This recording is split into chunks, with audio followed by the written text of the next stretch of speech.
કૃષ્ણ. કેમ છો બધા? મજામાં? તો ચાલો જોઈએ આજે મમ્મી રસોડામાં શું બનાવે છે. મમ્મી ગુડ મોર્નિંગ, જય શ્રી કૃષ્ણ. ગુડ મોર્નિંગ, જય શ્રી કૃષ્ણ. આ તું શું બનાવે છે અત્યારે? આજે ખોડિયાર જયંતિ છે તો લાપસી બનાવવાની છે. ઓકે મમ્મી, લાપસીની જોડે જોડે બીજું શું બનાવવાની છો? બીજું મગ, ભાત. મગ અને ભાત. હા, રોટલી. ઓકે મમ્મી, આ લાપસી કઈ રીતે બનાવવાની હોય? લાપસી આપણે ઘઉંનો ભાખરીનો જે જાડો લોટ હોય એની બનાવવાની હોય. ઓકે. તો આપણે એક વાટકો લોટ લીધેલો છે. આ માપથી? હા, આ વાટકાના માપથી આપણે એક વાટકો લોટ લીધેલો છે. પાવડા જેટલું મોણ નાખેલું છે. મોણ શેનું હોય? મોણ આપણે તેલનું નાખવાનું. મોણ તેલનું નાખી અને લોટ આપણે શેકી લેવાનો. લોટ શેકાય અને સુગંધ આવે ત્યાં સુધી આપણે લોટ શેકવાનો. ઓકે, ત્યાર પછી એને લઈ લેવાનો સાઈડમાં. હા, સાઈડમાં લઈ અને આપણે એક ડીશમાં તેને કાઢી લેવાનો. ઓકે મમ્મી, તે આ લોટ ડીશમાં કાઢી લીધો છે, હવે તું શું કરીશ? લોટ કાઢી લીધો છે તો આપણે લાપસીનું આંધણ મૂકવાનું. હા. તો આપણે જે વાટકાથી લોટ ભરેલો હોય તો વાટકો લોટનો આખો રાખવાનો અને પાણી આપણે આ રીતે કાંઠાથી નીચે પાણી રાખવાનું. તો પાણી અને લોટનું આપણે માપ એકદમ સરખું લેવાનું. ઓકે, હવે આમાં શું નાખવાનું? હવે આમાં ગોળ નાખવાનો. તો ગોળ આપણે જે પ્રમાણે ગળું ખાતા હોય એ પ્રમાણે આપણે ગોળ લેવાનો. તો ગોળને આપણે અડધી વાટકી જેટલો આપણે ગોળ લીધેલો છે. તો ગોળને આપણે આ પાણીમાં ઉમેરી દેશું. મમ્મી, તે આમાં ગોળાઈ નાખી દીધો અને આ ઉકળી પણ ગયું, તો હવે આમાં શું કરવાનું? હવે આ પાણી ઉકળી ગયું ને એટલે આપણે આ લોટ છે ને હા. શેકેલો તેને એમાં આપણે ઉમેરી દેવાનો.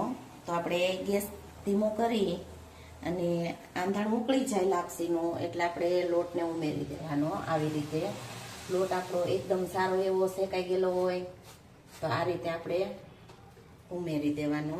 વેલણ હોય ને તો આ વેલણથી આપણે આ રીતે ખાડા કરી લેવાના લોટમાં. ખાડા કરી અને લોટને 4 થી 5 મિનિટ આ રીતે આપણે બફાવા દેવાનો. 4 થી 5 મિનિટ સુધી? હા, 4 થી 5 મિનિટ બફાશે ને એટલે પાણી છે ને એ લોટ હોહી લે.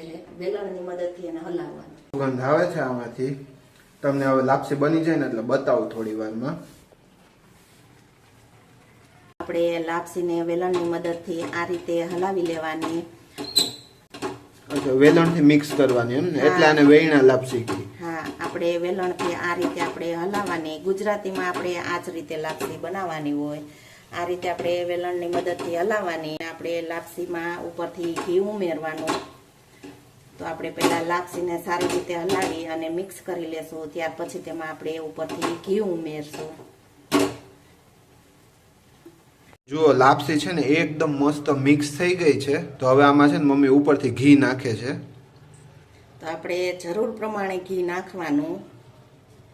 જે પ્રમાણે ઘી વધારે ભાવતું હોય તો વધારે નાખવાનું, ઓછું ભાવતું હોય તો ઓછું નાખવાનું.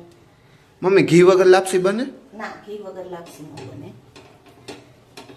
તો આપણે ઘી નાખી અને લાપસીને આ રીતે આપણે મિક્સ કરી લેવાની. તો કે આપણી લાપસી છે તે એકદમ સારી એવી બની ગઈ છે અને એકદમ સારી છૂટી છૂટી. તો જો તમે આવી રીતે લાપસી બનાવશો ને તો એકદમ સારી અને પરફેક્ટ એવી જ બનશે.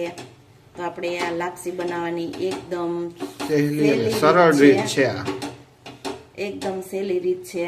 તો આ રીતે તમે બનાવશો તો લાપસી ક્યારેય બગડશે નહીં અને એકદમ સરસ છૂટી બનશે અને બધાને ભાવશે બહુ. મમ્મી, આપણે ગેસને બંધ કરી અને લાપસીને થોડી ઠંડી કરી લેશું. મમ્મી, બહુ મસ્ત સુગંધ આવે છે. મસ્ત લાપસી બની છે.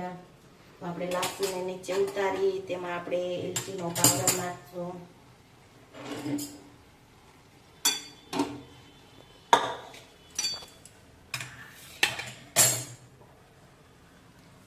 આપણે એલચીનો પાવડર નાખશું.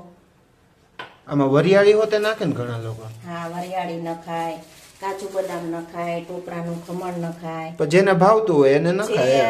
જે વસ્તુ ભાવતી હોય એ નખાય. વરિયાળી, ટોપરાનું ખમણ, કાજુ બદામ. તો આપણે એલચી અને ટોપરાનું ખમણ નાખીએ અને લાપસી. આમાં સૂકી દ્રાક્ષ ના નખાય ને? એના મજા આવે? ના, આવે મજા? ના, જેને ભાવતી હોય એ નાખે.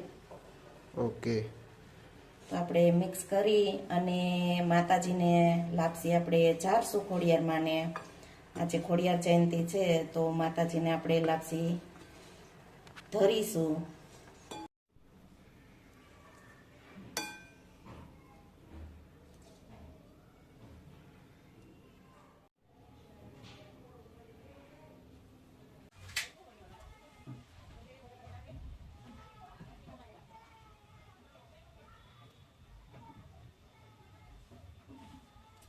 ચાલો આપણે આ લાપસી છે તે ભગવાનને ધરી દેશું ખોડિયારમાંને. જો તમને આ વિડીયો ગમ્યો હોય તો વિડીયોને લાઇક, શેર અને સબસ્ક્રાઇબ કરો અને કમેન્ટ કરો અને થેન્ક યુ ફોર વોચિંગ.